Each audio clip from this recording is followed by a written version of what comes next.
చెప్పమ్మా. రే సూర్య, happy birthday రా. పొద్దున్నుంచి 100 సార్లు చెప్పావు ఇప్పుడు దాకా.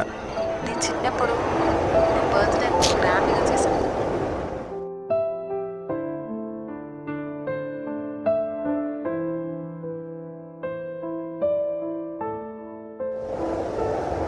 ఇప్పుడు నువ్వు అక్కడ ఉన్నావు.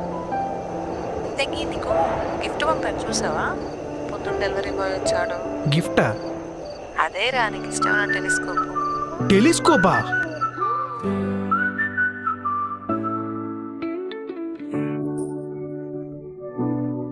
రే రే సూర్య,